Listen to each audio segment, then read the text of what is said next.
to Beyond the Ring, a podcast that covers all things in the stock show industry from the informative to the insane, starring Ryan Rash. If you stay ready, you've never got to get ready. And Dale Hummel. Keep your eyes wide open and judge for yourself. Now on with the show. Welcome to Beyond the Ring. This is Dale Hummel, along with co-star Ryan Rash. Hello, hello, hello. Tell me about Phil. Phil came. What is he? A porcupine, a hedgehog? What is he? I think he's a groundhog. Groundhog. Well, anyway, he came out. I am not 100% sure. He came out and he said it's 6 more weeks of winter, which I don't trust this little man anymore. Just saying whatever he is. I think he's a liar. I just don't understand it because they said he saw his shadow, and then that means 6 more. So if it's an overcast, cloudy day, I don't understand the science behind this one. I can't wrap my head around. There is no science, and that he is too It's just old a to thing. still be predicting this. I want to know when I think they need a new version, a new hedgehog, groundhog, whatever he is. Yeah, and winter in the north in Illinois today, we are in the middle of a blizzard. It's not good here. I'm sure you're still okay in Texas, but hopefully you'll avoid the ice. No, we're not okay in Texas. So No, you have some snow, or you can mention ice in Texas, and the world shuts down. good point. It does. I've been there at Fort Worth during some ice, and it was not only shuts down when the people go out and drive. It's a mess. Because we don't know how to drive on this. Apparently, I'm not going to argue with that one. Not at all. How about your friend Whoopi? Did you hear anything about her? Oh no, I did not know that. What did Whoopi do now? Whoopi said something about the Holocaust not being race driven. Really? I'm not sure how. Yeah, and then she argued with her co-host about it for a while, and then she caught a lot of flack, and now she comes back the next day and says, "Oh, she was wrong. It was all about race. It was just stupid. Nothing stupid, but I believe." Whole purpose of the Holocaust was to wipe out an entire race of people. Yes, that is pretty much the definition of it. I think maybe I was taught wrong. Maybe I'm incorrect, but that was it. She really tried to make it. Will let this bitch be on national television. She tried to make it out to not be race because skin color was the same. That was her justification that she fought very hard for. But her retraction and apology, she went completely 180 the other direction. However, shockingly, it does appear as though she's being suspended for 2 weeks to just think about the comments that she made. This is kind of a problem, but just because the people were white, they were trying to eliminate, does not mean that's not a race of people. I agree. I think what she's trying to say is the Germans were white and the Jews predominantly, I'm going to assume, not that skin color makes you a Jew or not, were also white primarily. So I can't defend what I'm trying to explain what she was saying, but I can't even do it. No luck there at all. Another thing came across. The Black Lives Matter seems to be in a little bit of trouble. What did they do now? Well, they're a charitable group, not for profit. And one of the people in charge is living a very lavish life. Some of the people that they maybe promised to send money to, some of the families of the murdered victims that police had shot, were supposedly going to get some money. And I'm not sure that maybe some did, but there's definitely quite a few that did not. And yet there appears to be a lot of misuse of funds. So the California Department of Justice, and this shocks me that California is doing it, is requiring them to release their financial reports within the next 60 days. I have a feeling it's not going to look good. Maybe I'm wrong, but I do not see this looking very good. Speaking of that, Maxine Waters, one of my favorite. How about you? Oh yeah, she's in now she's using her campaign funds to make her and her whole family very, very rich. 1.2 million went to her daughter for something. I'm not sure what. It's that, but that's no worse than Pelosi's husband buying some options when she's controlling when some of this tech information is released. He made $5 million. Pelosi's husband, $5 million on the market in one day. And I guarantee you it was tied to whether or not she brought different things on the floor of the house or not. And that is so blatant, yet it's getting so minimal attention. And she's running again. Surprise, surprise. But anyway, like, she is a very evil person. And I think Maxine may be more evil, I think actually. you might be right, just not as much power, so you don't see her face as much. And again, this is why people love Trump, because he is the antithesis of all that. Like, he didn't even take a paycheck. Pelosi and her schemes with, the markets, and Maxine just taking campaign dollars and saying, "Here, honey." And I'm not saying this hasn't happened in the past, but this is No, bad. but that was the whole drain the swamp thing. That's Oh, it's terrible. I am very angry about the Olympics that are being held, obviously, in China. And you tell me sometimes I live in this bubble, so I'm reaching out to you here. Am I that much in a bubble and that much out of the norm that by holding the Olympics there and us participating, and most of the countries around the world participating, even though they can't take their cell phones or worried about so many different things. What? They can't take their cell phones? No, because they're making them download an app, all the athletes, supposedly so they can make it COVID related somehow. But the tech people say, well, they can pull all your personal information off of it. It's not good. But I'm going to go way beyond that, way beyond that. I don't care if I have to buy a different phone to go into China if I'm on the Olympic team. And I don't want to take anything away from the Olympians that trained that hard. I don't think we should have not had the Olympics. They just should have been somewhere else. And I understand the complications of all that. My problem is, on the big picture, is when we allow China to host the Olympics at the same time they're committing genocide on their own people. And when we allow the Olympics to be there, when we know that COVID originated there, that they tried to cover it up at a minimum. And I'm not so sure it wasn't even more than that from a standpoint that I believe, and this is just my personal opinion, that it was altered or escaped from the Wuhan lab. But no matter what, they tried to cover it up. They tried to deny it. They tried to do a lot of things that caused a lot of harm to the rest of the world. Yet, by participating in those Olympics and allowing them to have the Olympics, it's almost like we've forgiven them for all their wrong. We've given them our stamp of approval that they're just fine. There has been absolutely zero accountability for the millions of lives that were lost because of something that happened there, whether it was intentional or unintentional on the Communist Chinese Party. It still happened.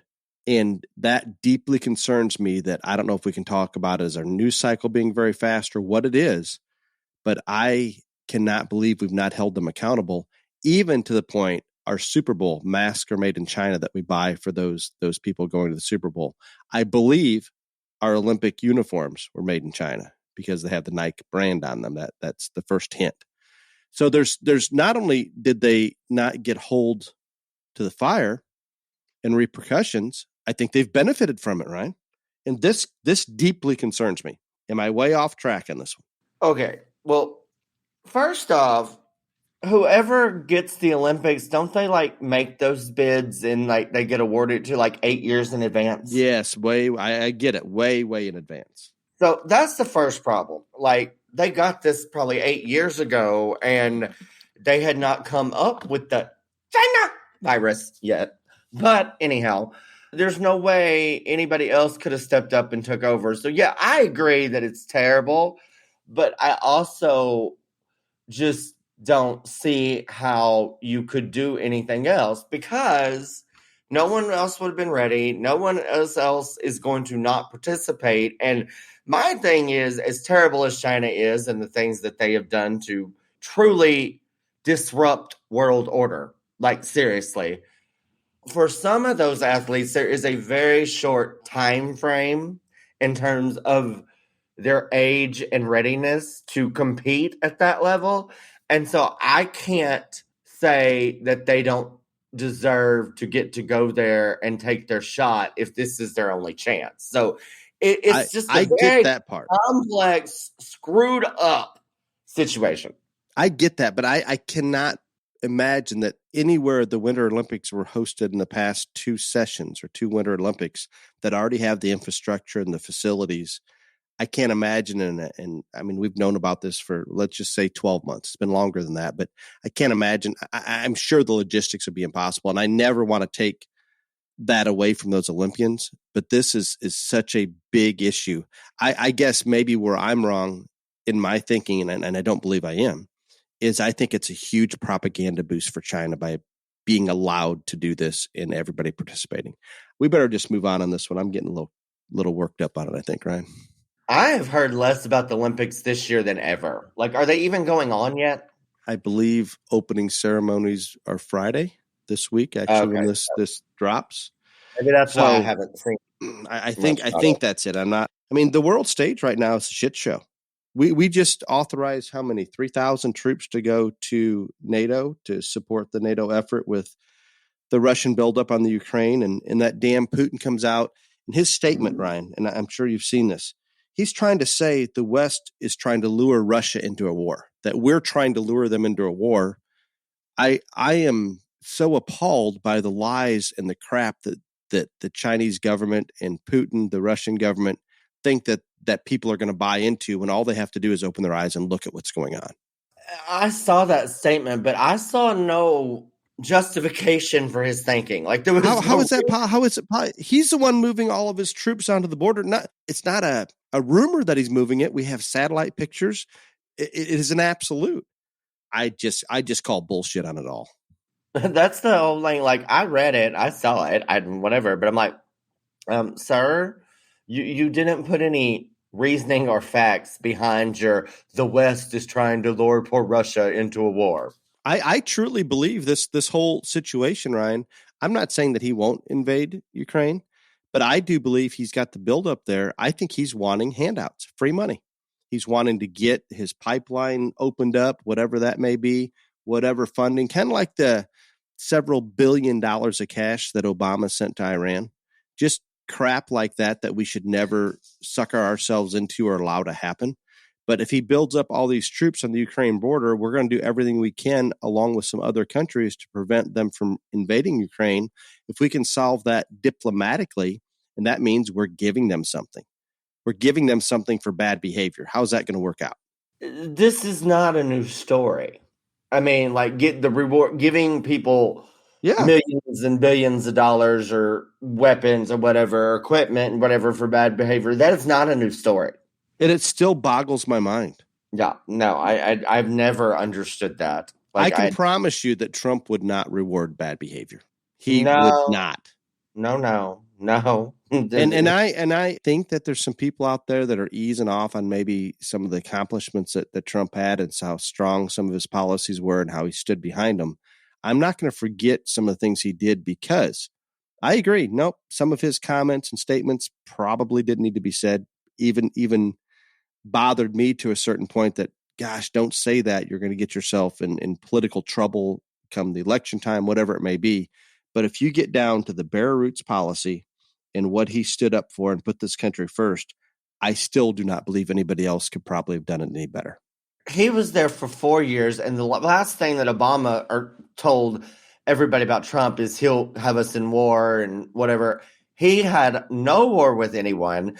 He made gains with North Korea. He signed more Middle East peace treaties than anyone ever has. And yet we're a year into Biden, and we are literally on the verge of World War III. So there you go. It's amazing. Think about what Biden campaigned on. Just stop and think about it. I know we have most of our listeners are kind of on the conservative side, so this is probably no big news to them. But just compare what Joe said he would be, what he said he would do, and what he's actually done, and the person he is right now relative to the political game. Came across as nice old Uncle Joe, moderate, right in the middle of the party. I don't even know what direction to go on that. He's not Uncle Joe, not the one he portrayed or had the image out there. And he damn sure told America that he would fix the COVID problem. We wouldn't have a surge on the border. Inflation was just temporary, didn't he? I think he used the word transitory. How's that working out for him? Taliban will never take over Afghanistan. We'll stay there until the last American's out, and those translators and everybody to help our military. We'll stay there. We're going to get them out. What about the monster lie? Is $3.5 trillion Build Back Better bill really doesn't cost anything. No, it costs the taxpayer nothing. Even Bill Maher, our newfound buddy Bill Maher himself, he says he has not changed, but rather the extreme left the Democrat Party has been taken hostage by them. And you know what? I have to say I agree with that. And I don't know why Oz and staff and then they're putting the puppet Biden out there. I don't know why they're going so far, because when the media starts to turn a little bit, you've gone way, way too far when they're turning on the left. There has been more negativity about this administration than probably any other Democratic president than in my lifetime. Oh, there's no question. No question. I have a couple more, and I got too much for current events, so I'm going to apologize, Ryan. We're pushing a lot of stuff through here, but when I think about the issues that we're having on censorship right now, our personal story, I know Mr. Boxell posted something up there about it on his Facebook page, but when I go to post something on Beyond the Ring, our Beyond the Circus graphic, and trying to explain what we were talking about, I was very cautious not to spell out China correctly or use Russia in there. All those things that I continue to change and alter, hoping I don't get picked up by some algorithm and they shut it down. Well, guess what? I'm assuming it's facial recognition on Putin and Xi that got us on that graphic that just absolutely shut it down. I did not get the Facebook page pulled, but they would not release that out to very many people and would not allow it to be boosted so I could take it out to more people, any of those things. In censorship right now, if I stop and think about other countries that we would look at years ago and say, or just a few years ago and say, wow, how can they live in a country where they're not allowed to have access to the internet or speak their mind, or they can't post something without being in trouble? We used to talk about we'd never want to get there. Well, guess what? I'm not sure we're not there right now, Ryan. Yeah. I really believe that we're in a situation that we are being censored to that level or close. I mean, it's one of those situations, I think, that like you give an inch and they take a mile. So it's not good. And you just need to like not be a Facebook person. I mean, you get very angry. Y'all don't have a good relationship with each other. No, it doesn't work out. No, and it makes me angry that the censorship only seems to go one direction. There's things out there, Ryan, that if we go back just to a few months or 5, 6, 10 months, whatever it may be, if you'd have came out and said anything about anti-vaccine, that maybe the vaccine's not going to stop you from getting COVID or stop you from spreading COVID, or maybe the mask, that foolproof, like everybody was trying to say that they're going to solve all the problems. When you came out with something like that on Facebook, they shut you down, period. And guess what? All of that now, in hindsight, is actually the truth. And they were censoring because of political reasons, not because of any fact-based reasons. And those things really concern me. Look at where Joe Rogan is right now. He's catching a lot of heat because he brought doctors on both sides, some that were pro-vaccine, but he also brought some anti-vaccine on. And they're trying to cancel him, to shut him down. Good luck with that one. I don't think Spotify is probably going to jump on board with that. I doubt it, because I'm betting Joe Rogan is the largest source of income for Spotify. So with Joe Rogan being in the position that he's in and that many followers, there's no way Spotify is going to cancel him. However, go back to Facebook, circle back just a second. Trucker Freedom Convoy page was a Facebook page. Like in Canada, Ryan, they've got truckers that are going to basically protest the vaccine mandate. They're going to drive from California to Washington, D.C. They put up a Facebook page just for people to organize and so forth on it for a peaceful protest. Guess what happened to it? They went bye-bye. Mm-hmm. They're gone. They're not in Facebook jail. It doesn't even exist. Gone. And I understand, if it's my business, if I own Facebook, I guess I should be allowed to do whatever I want. So I get it from that standpoint. But the blatant censorship from a political bias standpoint is unbelievable. Unbelievable. I really can't wait to see Trump's new social media platform. And it's supposed to come out here pretty quick.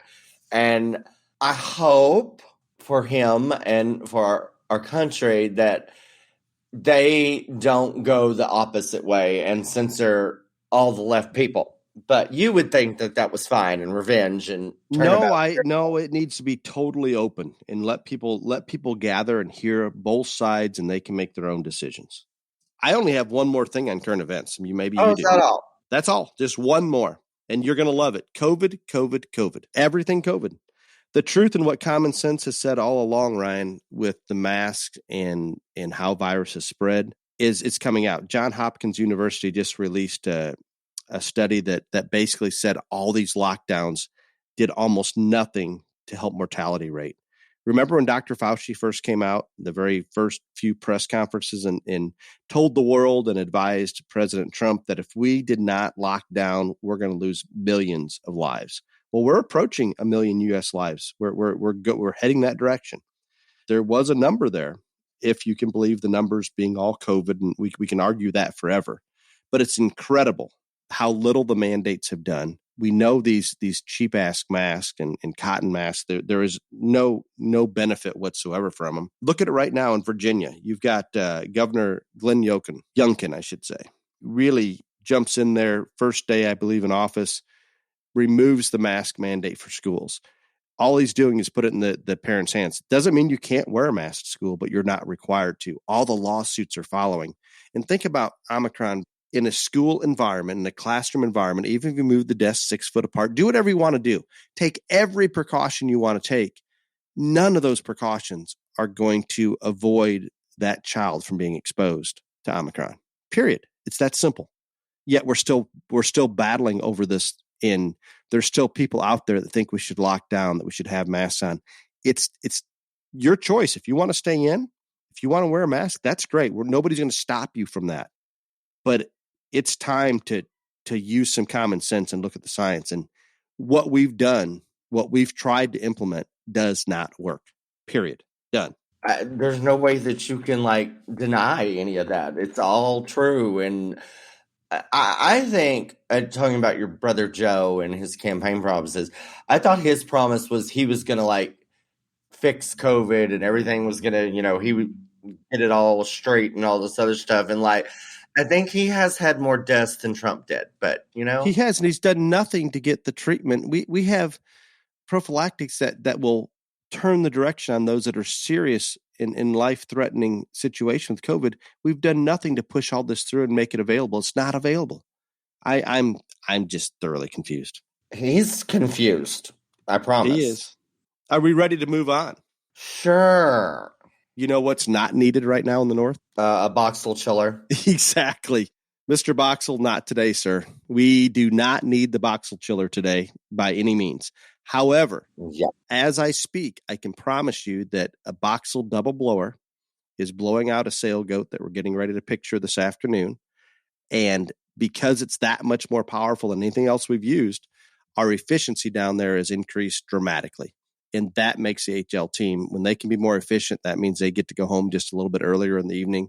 And that's all good. So, Mr. Boxel. You don't let anybody go home earlier, please. Oh, yes. No, that's all in Craig's hands. He manages that section. And I'm going to tell you right now, our employees work more hours, I'm sure, than anybody out there, or as many. There is no question. But by getting the goats moved through that process quicker, that definitely helps. And we appreciate Mr. Boxel putting out a good product and their support of the Stock Show youth. Thank you, Boxel Manufacturing.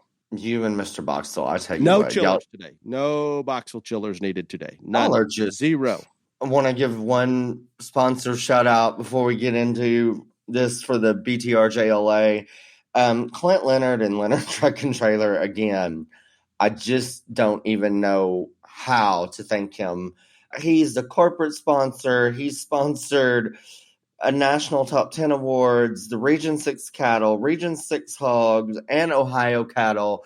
He is the largest BTRJLA contributor there is. So the Leonard family and Leonard Truck and Trailer, we thank you more than you will ever know. At Leonard Truck and Trailer, they are dedicated to providing the best service, selection, and value.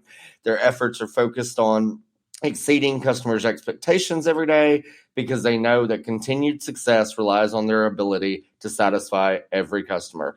Whether it's a one-stop trailer, on-the-spot financing, custom vinyl department, these guys do it all. So if you need a trailer, please go support Leonard Truck and Trailer. Please, please, please, and Leonard Truck and Trailer, thank you. That's huge. That is more appreciated maybe than what we can express, but it makes a difference, and it is recognized. Main topic today, Ryan. We brought this up briefly in question and answer. Your favorite. I have had this on the topics list since day one, and you would not do it. I don't know if that's completely accurate. It was not day one. That is the most accurate. It was not day one. No. Yes. No. It was at least 6 months into it. No. Yes, no. you are No. Sometimes you just get delusional. No. Yes, you do. You talk about me living in my world. You have a very small bubble. Age discrimination. Have at it, Ryan. Everybody gripes about this and wants to talk about it and all this other stuff. But again, I'm going to state first that the age discrimination that we're talking about here is like the backdating of breeding animals, because nobody backdates market animals because they're not shown by birthday. And so, but this is kind of like rewarding nations for bad behavior. This is not a new story. No, it's not. It isn't. Anytime you're standing around a cattle ring at a major show, it's not one. Just cattle. No. I don't want to. No, I'm just using that as an example. No, it is definitely not. It's a cross species. I'm just using an example because I guess I've been around the cattle shows a little more recently, but that is a topic that somebody's going to ask you about it when a certain class walks in, or each class that walks in. It comes up all the time. Oh yeah. Yet we don't talk about it a lot publicly, do we? No, I'm going to be the first to say that yes, it happens. It's real. There's no doubt about it. I also want to state that I don't think it's as bad as it used to be. I really don't. I think you better put that into context, because I think maybe not as bad as 2 or 3 years ago, but if we go back more years, I think it was much better. I don't even know how far back to go, but let's go back into the 1900s, late 1900s, and I would say, and we brought this up and we caught a little heat over it, that if a calf or a pig, whatever, an animal was born late December, some may move it to early January, and it came across as though Ryan and I were in favor of that. Ryan and I weren't condoning that by any means. We're just stating a fact that it used to be like that, and that is better than what it is currently or has been in the recent past in terms of moving them several months. I'm just going to say, I think the standard is 3 months. Not just in cattle. I mean, I don't go to a lot of full blood or purebred goat shows, but sometimes we have those shows on the same day. And I can tell you they have a class, Ryan, that's 0 to 3 months. And I have a pretty good idea on what a 3-month goat looks like. Mm-hmm. And they walk in there and I'm thinking, holy crap, we are so far out. I would have to send a 6, 7, 8 month old, 6 month at least, into that class to look close to the right size and probably still be considered small. Now we do raise goats that are impractical and maybe a little slow growing for the advantage of mature muscle mass at a lighter weight. So there's reasons for that, but take that aside. It's huge, absolutely huge. So they're moving, and you hear people talk about this all the time, that one was moved 6 months. And I can't imagine that anybody's moved one 6 months. I'm sure it's happened. I don't think it's very common. But Ryan, I think you're not far off on the 3 months. I mean, I understand that why a lot of people are upset about this, and they watch that class or whatever come in. And if you raise these things, you have a really good idea of whatever species we're talking about, what one that size is at that age. And so nobody, and I think that's the thing that people like don't understand when they do this, as blatant as they do. Everybody else around that ring probably raises them too. So, do we really believe that yours are just, your genetics, offer that much more growth and weight per day of age at such an early time in the life of this animal? Probably not. No, I think that's a great point. What about just some motivation or the motive to move the dates? What's the motive, Ryan? Why are they doing it? This is why I think this is better. And I really don't necessarily agree with what you're saying about in the late 90s and And stuff. I wish I could give an exact date, but I can remember a time, and maybe I was just less aware. But I would say if we go back 10 to 20 years or more, I'm not saying it wasn't happening, but I don't think it was happening with as many is the maybe a motivation qualified. for it is to make your animal heavier, bigger, and more mature in those early classes. And the reason I think this is better is because there is weight per day of age and performance and just flat out height are not pushed as hard in evaluation as they used to be. True. And certainly through some of the trends anyway. And then, but that is the motivation for doing it, is to make your animal heavier, farther along, more mature, all those things when you're in those young classes.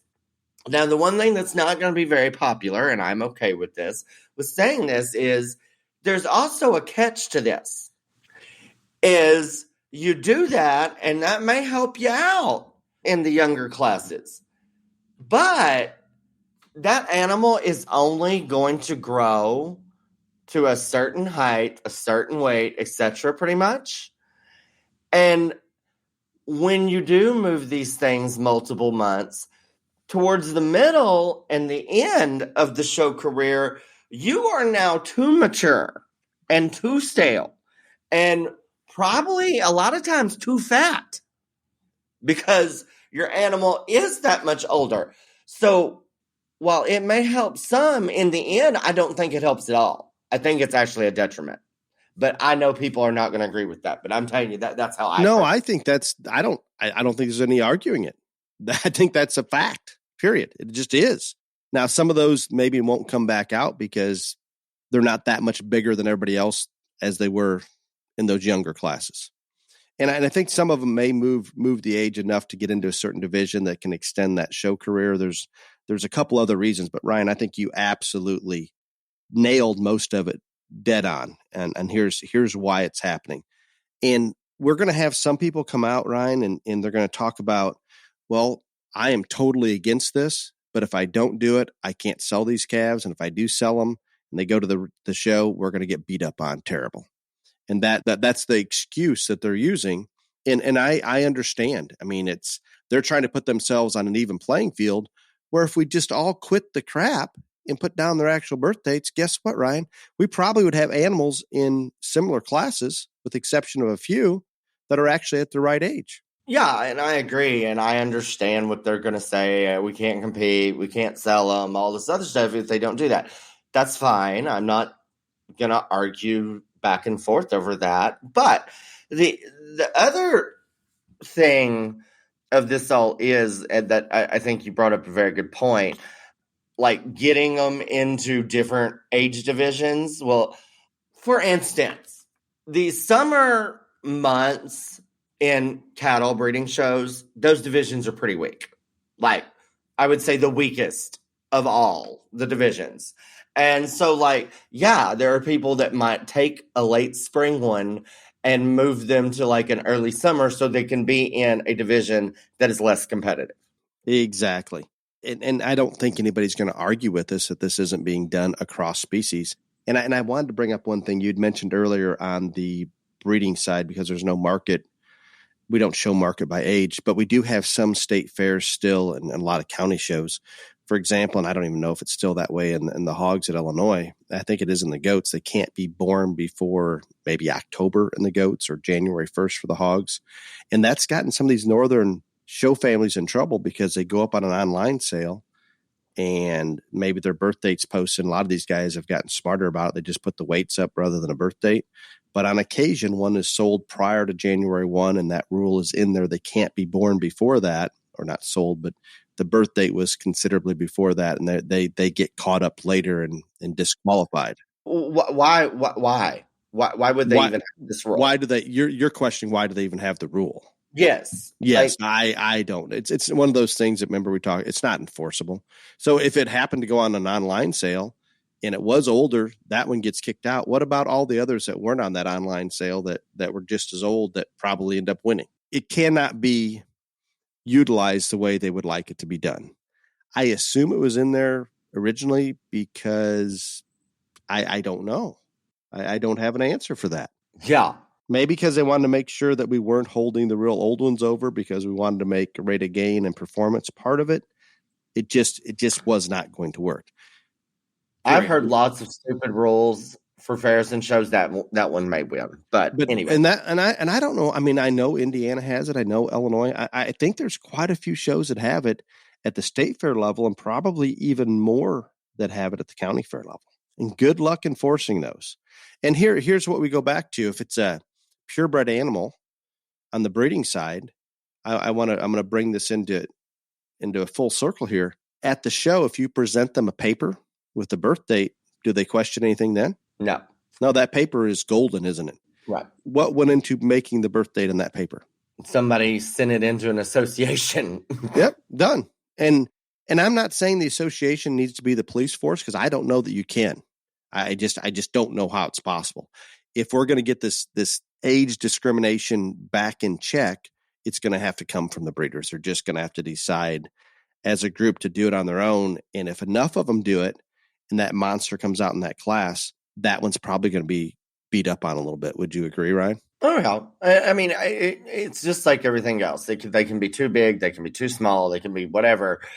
You're talking about breed associations trying to be the police force or whatever. Well, I find this interesting because the Brahmins, they have what they call weights and measures. And so for you to be able, you have to get a stamp on your paper to be able to show. And so what they do is they go through at their big national shows and the open deal, and they weigh them and they measure them, and you have to be in certain parameters. And if you're too heavy, too tall, whatever, show weight. Now, again, I think this has probably been helpful, some, but on the weight part of it, I'm just telling you, people are giving Lasix to brimmers to get them to make weight. I'm just telling you, that happens. So I feel like this is the thing. Any rule that comes up, and I think that probably has helped the Brahmins with it a lot, where it is a huge problem. But we all know that there is going to be a certain set of people that find a way to get around a rule. Yes, the bottom line is there's no true enforcement or manner to regulate. And anytime there's competition at this level, everybody's looking for that advantage. And if it is still an advantage, people are still going to do it if it can't be regulated or enforced. I think one of the best solutions, Ryan, and I think that you and I are there to a certain degree, and I'm sure many others are, but when those animals come in the ring, I don't think there's any reason. We're not in a 4-H judging contest where bigger ones, heavier ones beat lighter ones. We can sort on quality. We can sort on youthfulness, and maybe even prioritize one that looks a little more the correct age, or if you don't want to go that far, just sort those animals on quality and the other traits. And if we're 30, 40, 50 pounds off in a heifer calf or whatever it may be, maybe we take into the reality that let's not let that be as big of an advantage as some do. That is one way to look at it, and one way that will help, and all this other stuff. And I obviously do my part in this, because if you know what type of animal I like the good looking fresh ones. So yeah, I'm doing all I can personally. So, and I think a good example, Ryan, and you could tune in this maybe and word it better than I, but as we go into the market shows, about all the market shows where we have declared weights, we're pushing those limits. We're figuring out what the weighback is, and we're bringing our weight down so we're right there, so we look heavy enough / big enough, or so we fall into a certain class and not into too heavy of a division. When everybody's pulling those down like they are, especially when you get into some of those heavyweight classes, there's something to be said, depending on who you're showing to.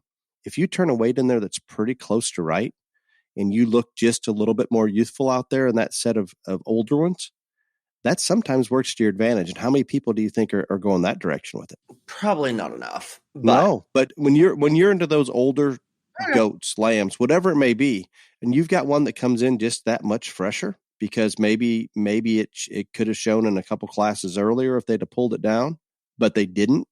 I think it works to their advantage sometimes. No, I agree. And then again, I'm going to put this out there, and I know that this is not going to fly because nobody's going to reinvent the wheel or anything like this. But other than it would take more time at shows. And again, like at Cattlemen's Congress, there was like 10,000 of those things. But if you just want to solve this problem altogether, you show breeding animals by weight.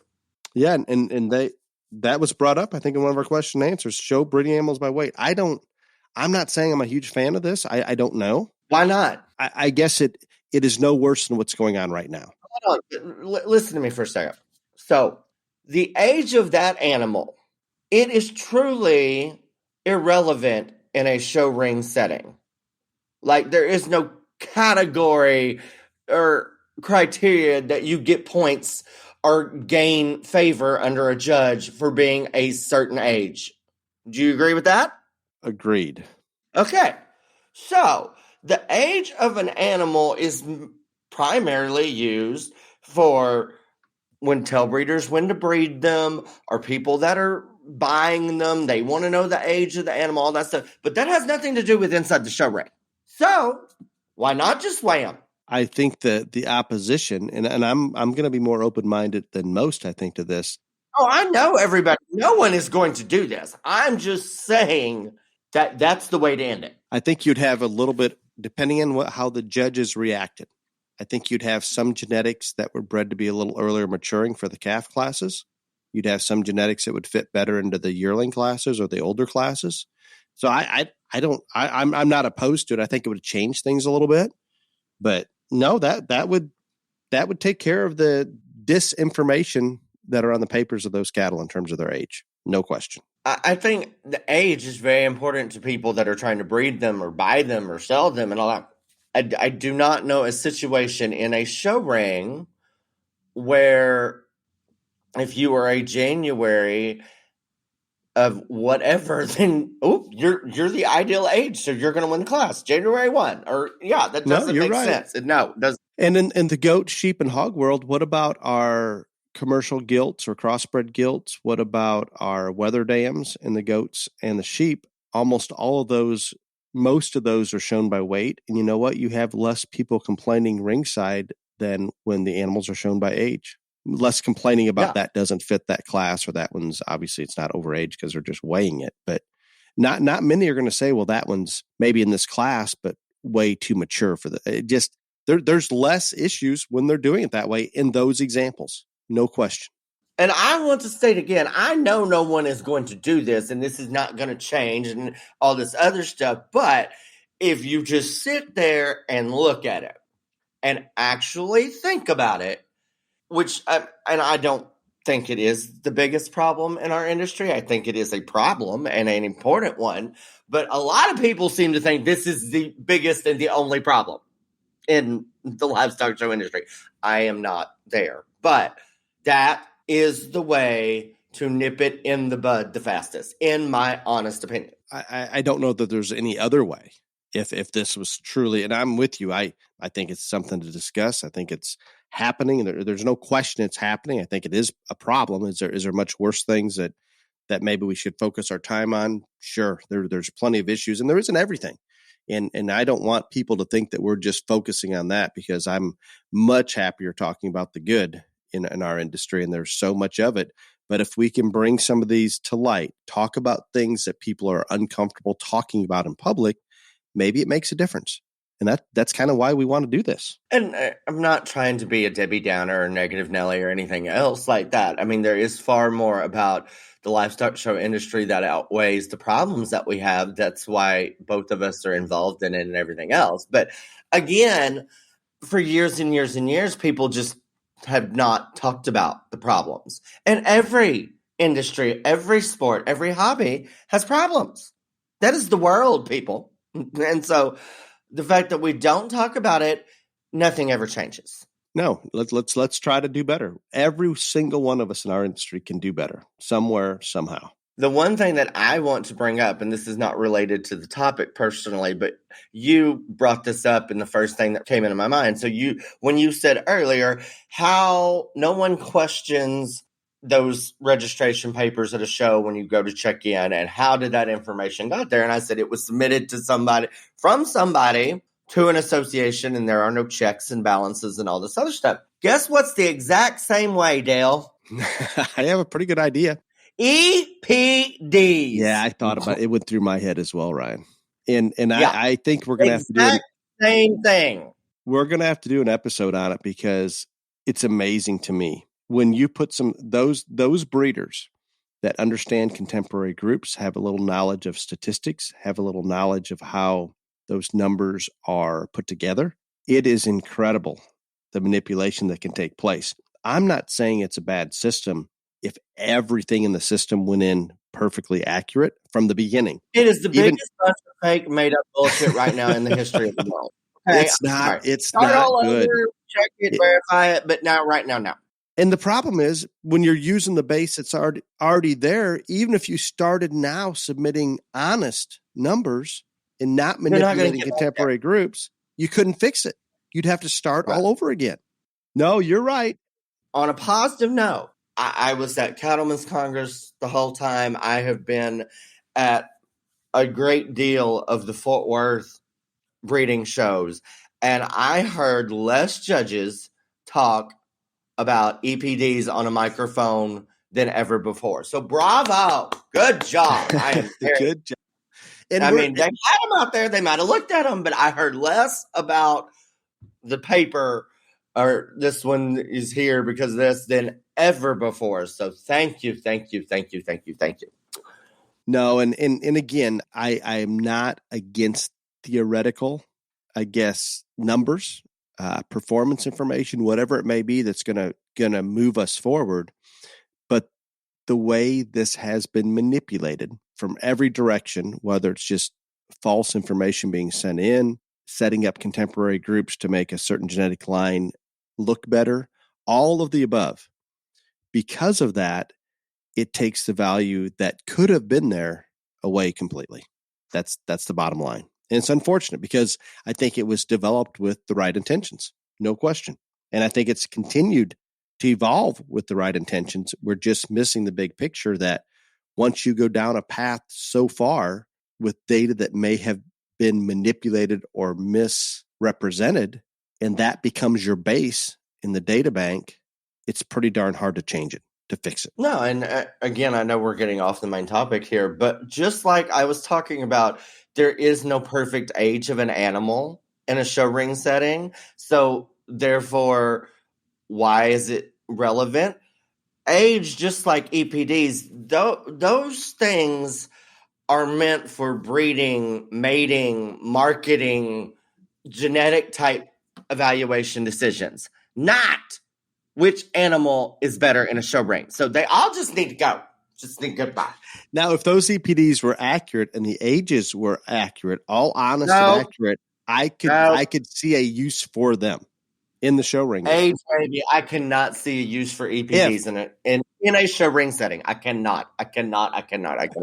Okay, are you ready to move on to the favorite part of your episode? What, we're done? This was it? No, we can keep going. We're going to run a little long on time. I don't mind. If you have more, have at it. I don't have. I actually, I'm now so wrapped up in the EPDs of it all. My blood pressure's up. So, but I think we're just going to have an EPD episode.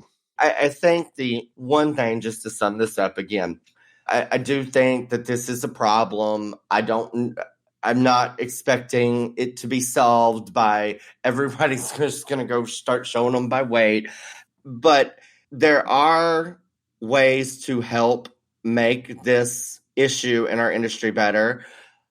And I think, again, just like everything else, it takes all of us. And we all got to be more honest. I think the judging standpoint of it all, it needs to be that we don't prioritize weights, maturity, all this other stuff in those early young classes. And there are a bunch of people that are making a push for judges to call out this problem on a microphone. Well, I'm not in favor of that, and I'm not going to promote that because there's no way to verify this. There's just absolutely no way. So very, very dangerous slope. Right.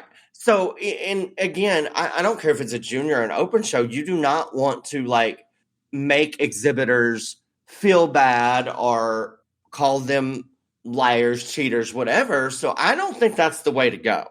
I wanted to state that because I've had multiple people over the last year say, you should just call them out on the mic. And I don't think that's the answer. I'm with you on that one, Ryan. And I think that we should not allow it, that extra weight or size, to be as big of an advantage as maybe it is sometimes, that we go back to talk about sorting on quality and balance and the other things. I think that's realistic. That doesn't mean you're going to call them out, but you stick them third or fourth in class and talk them as they are, and away you go. So I think that's the quickest solution. But if every breeder, and again, I don't think this is going to happen. It's a rainbows, butterflies, and unicorns type of thought. But if every breeder was more honest, or was honest in those ages, the majority of them, those that were not, would really stick out. And I think when they stick out that much, the judges are going to be a little nervous of them. Mm-hmm. Hopefully that's good. Hopefully nobody takes this wrong, and we're not trying to say this is an absolute fix. You show by weight versus age or any of those things. Just bringing up. I know you're wrong. Show by weight fixes it, but they're not going to do it. It may be the only way to fix it, and I don't know that that's going to be very popular. They're not going to do it. I'm just saying that is the only surefire way to fix it. It is time for question and answer. Okay, hold on. I want to give another shout out to one of my BTRJLA sponsors, Mr. I know you only have love for Mr. Boxell, but I have love for my BTRJLA sponsors. And so one of our national top 10 jacket sponsors is Ranch House Designs. And I've known Rachel my whole life. The work that she has done in this industry is second to none. Ranch House Designs is a full-service livestock marketing agency specializing in web design, print design, and more. They have over 20 years of unwavering commitment to integrity and customer service. They've earned a sterling reputation in this industry, and they love helping their clients share the story and passion of agriculture. So thank you, Rachel and Ranch House Designs. Thank you, Rachel. It is, once again, very, very much appreciated. Well, Ryan, the disappointing part with our first question is it's not real controversial. It's not going to set you off. I am so upset about that. This one comes from Cody. Dear Dale and Ryan, I listen every week and enjoy everything about your podcast. I'm on a committee of a large jackpot show, and I wanted to know what the best method would be to get both of you here to judge our show. This, Ryan, I put this one on there, and we've had this a few times, is we are in a situation, and far more so on your calendar and how far out you're booking these things, but maybe need to address this just so that those out there that are asking how do they get both of us there, or how do they get you booked, or things like that, have at it. Jump right in. What's the best method for that? Well, I have said this several times, and I am a texter. I just am. I don't like talking on the phone, and people are going to get mad, but people don't know how to talk on the phone anymore. They don't. They don't know how to they don't know how to say what they need to say, put the information out there, and then get off the phone. So I really don't like talking on the phone. I am a big opponent of texting, and most of the time, anyway, long story short, but like, I don't have a whole lot of hearing in one ear. And so I can't hear most of the time on phone because I'm normally in some livestock show setting. And so I can't hear real well to talk on phone anyway. My number is on my Facebook, BTRJLA Facebook, whatever. It's 979-229-1549.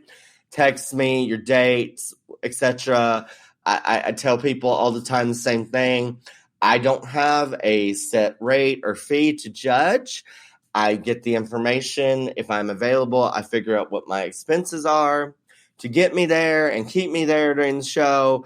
And whatever they want to pay me on top of that is up to that group, show, fair, etc. But I do check my Facebook Messenger, try to every day, but I normally don't go more than a couple of days without checking it. A lot of them come there. I've got shows over Snapchat before. So pretty much any way you want to. My preferred method would be you text me. I think that's good, Ryan. That makes it a little much clearer. And I know you've gone through that before. I'm with Ryan on the texting. I'm more so on the texting side because I want that history. My rock solid memory, Ryan, sometimes I need to refresh by looking through the text to figure out what this was all about. And that helps me greatly if it's in a text. And if I get a phone call, I'm down in the bar and I say, yeah, I think I'm good there. Let's go with it. I get distracted with something else. Guess what happens? I find it posted on Facebook that I'm judging a show such and such date. And I think, gosh darn, yeah, I did commit to that. But how did I not get that written down? And that's a nightmare to think you're ever going to miss one like that. I have not yet, but those things make me nervous. So texting on my end is better. But my biggest conflict, Ryan, and you didn't address this on yours, and I'm going to have you do it. My biggest conflict is I have a very hard time committing to a date, not knowing what my schedule is going to be with the various businesses that I'm involved with. And I can't justify being gone as much as I would like to. Would love to judge some shows across the country and have enjoyed it very much. But it's difficult sometimes, even when people text and say, well, hey, I've got a date for 2023. I am hesitant to commit to that, not knowing what that schedule is going to be like here at home. I don't know how you could commit to something in 2023 right now. I don't. No, it's just, and it's not that I don't want to do those shows, and I think, Ryan, you're even hesitant to take, you've taken 2023. I've had probably 20 people in the last 2 days ask me about 2023 dates, and I am just really not comfortable going that far out. I am very fortunate that I can travel and all this other stuff and whatever, but with the BTRJLA starting up this year, that is taking a considerable chunk of my time, and I kind of want to get through like maybe the first 6 months and see, exactly how this is going to affect things, and it may not affect things at all, but just need to see, because again, that is where we're at and what we're doing, and that's my commitment right now. But I'm not saying, makes perfect sense. I mean, but this is kind of uncharted territory because never done this before. It just started January 1. So but I'm not asking people to not contact me, all this stuff. And I know that I have I would say less than 5 weekends in 2022 that don't have something booked already. So I know why people are trying to get me to commit for 2023. I'm just a little uneasy about it right now. Nope, that seems very realistic, and it just is what it is. So I don't know what to tell you as far as what the ideal time to contact Ryan or even shoot me a text, because if you don't do it early enough, if we have something open, it gets booked, and it is difficult. But I promise you, the best way on my end, and it sounds like on Ryan's too, is and I do get some Facebook messages, but as Ryan tells me, I get a bunch of messages from non-friends that I'll never see, and I don't go to whatever that folder is to go check those. Because you don't believe it exists. Well, I know, I just don't. I'm not real sure how to get to it, and I do not make it a priority. So shoot me a text is all good. But no, hopefully that helps. And Cody, to be honest with you, when there is a date that Ryan and I have open that we can go to the same show, I do enjoy sorting either with Ryan or across the ring, and it makes it an enjoyable, fun experience. So those, I'm more apt to take some of those. So that's all positive. Jamie comes to us with a question. You two make my Fridays the best. See, it starts out great, Ryan. Just great. I have heard you guys talk about showing at Texas Majors. Well, that would be Ryan. I have never showed at a Texas Major. I've sold animals that have showed at Texas Majors, but I've never personally been allowed to show at Texas Major. And other national shows outside of Texas. What shows do you consider to be the most prestigious? Ryan, this is your baby. Outside of Texas, what shows are the most prestigious? No, just she's talking about how we've talked about the Texas Majors and national shows. She just wants an opinion on what shows are the most prestigious, period. Well, I mean, I think that probably the ones that out of state, the ones that come to mind are Kansas City, Louisville, Denver, and now in Phoenix. And then in the cattle world, I think it goes without saying that in just terms of sheer numbers, the most prestigious this year was easily Cattlemen's Congress. But those are the ones, and Cattlemen's Congress is new, but Phoenix and Denver and Kansas City and Louisville, they've been around for a very long time, and those are always extremely tough, highly competitive shows that there's a lot of history and a lot of prestige in winning those. In Texas, I think everybody's state fair is something that is prestigious, no matter where you are or what state. I think that's a big thing for most people. OYE in Oklahoma is obviously a very big deal there and a great show. Texas, we have, besides our state fair, we have lots of major shows, and from Austin and San Angelo and Dallas and Fort Worth and Houston, San Antonio.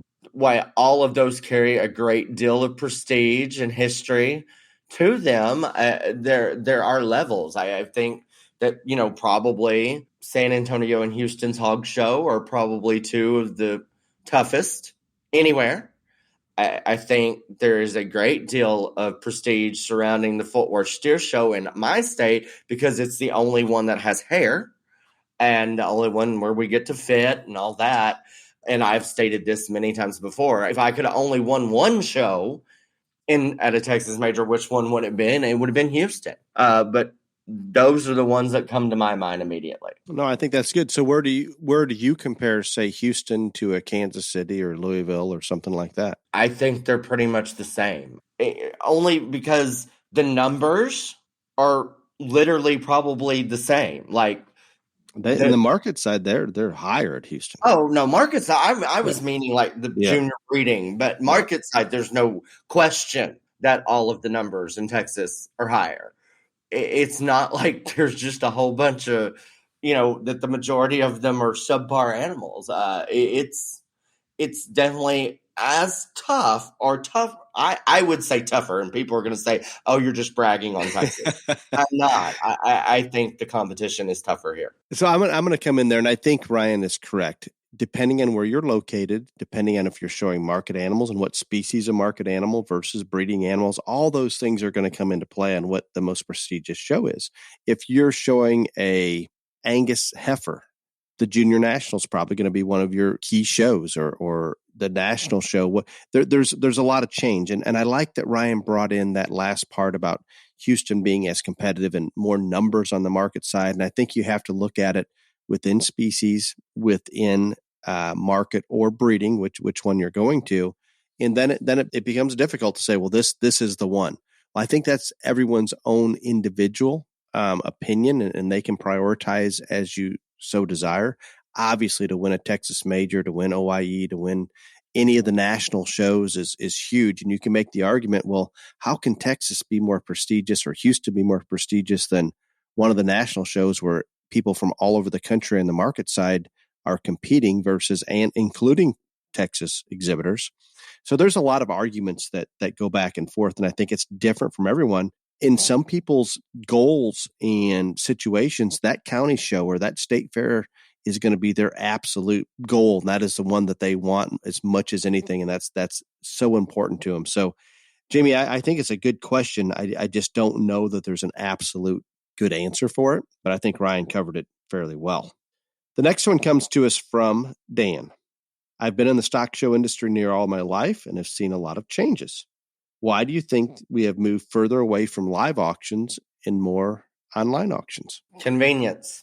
It's that simple. That's it. I mean, that's the only reason for it. People don't have to get in a truck and drive multiple hours to go see the animals or go to view them first and then go back for a sale, possibly all this other stuff. They can watch that video 900 times right there on their laptop, their computer, their phone, etc. It's just convenience. And there's nothing wrong with online auctions or sales or anything like that. So all you little online auction companies, y'all don't flip out when I say what I'm about to say, because there's nothing wrong with this. And I do think it is a great asset to the livestock show industry. I do not think there will ever be anything more reliable and valuable than seeing that animal in person that you want to purchase. Excellent answer. And I think, and I think convenience, that's the short answer to it, Ryan. I think the online auction offers, a national market. We're here in north central Illinois, and there's not a lot of goats shown in our area. That if we held a live auction, I don't know that we'd have a very big crowd. But what I do like is we'll have families come in from Texas, from California. Our sales started here a week ago, and we'll run sales all the way through June. And we'll have families from the East Coast, the West Coast, Florida, everywhere come by and look at those animals prior to the online auction. And I'm with Ryan. I think being able to see them in person is the most valuable. Second would be having that relationship with a breeder that you can trust, getting their opinion and looking at that picture and or video. But in the live auction, obviously you're seeing them in person. With the online options, I don't think there's very many breeders that are going to tell you, no, you can't come see them. And a lot of them will set up open house dates, just like ours. Pretty much every weekend this time of year is wide open, even during the week. But the weekend before our sales on Tuesday, we get quite a few people that'll come through that want to come see them in person.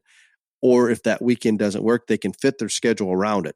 Where if it's an absolute live auction sale date, that date may not fit into their schedule, where when they're just coming to look in person, they've got more versatility and they can schedule it when it works for them and then wait for that online sale to happen, which they could do obviously in a live auction as well. But more live auctions, I think people are showing up that morning, looking at them and going. Some will come before then and come back. But so I think that the national exposure, I think convenience.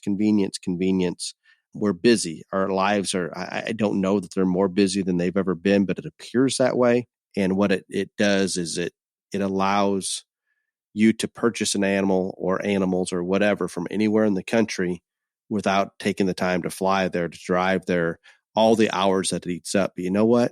Remember our last episode or so, or a couple ago, the hunt? Mm-hmm. Unfortunately, sometimes the hunt now is on a computer screen rather than driving down the road in a vehicle. One thing about this, I think it's convenience goes both ways. It's more convenient for the people's purchasing, and I think it's more convenient for the people selling. Because, again, no question on that end. They have a broader audience. It's just, it is just way, way, way easier for everyone involved. I think one of the things that it has not only changed the game in terms of that, but I think it's also changed the game in marketing. And my mother's owned the Showbox for, 300 years. But I thought it was 350. I don't know. But anyway, there's not nearly as many people wanting to purchase a print ad now because they're having an online auction. So it has literally changed the game in almost every facet you can think of. Absolutely. No question whatsoever. Well, I think it's been good. Question and answer. There was nothing hard about those. Hard, maybe a little difficult to give them a precise answer, but nothing. You were losing your touch still.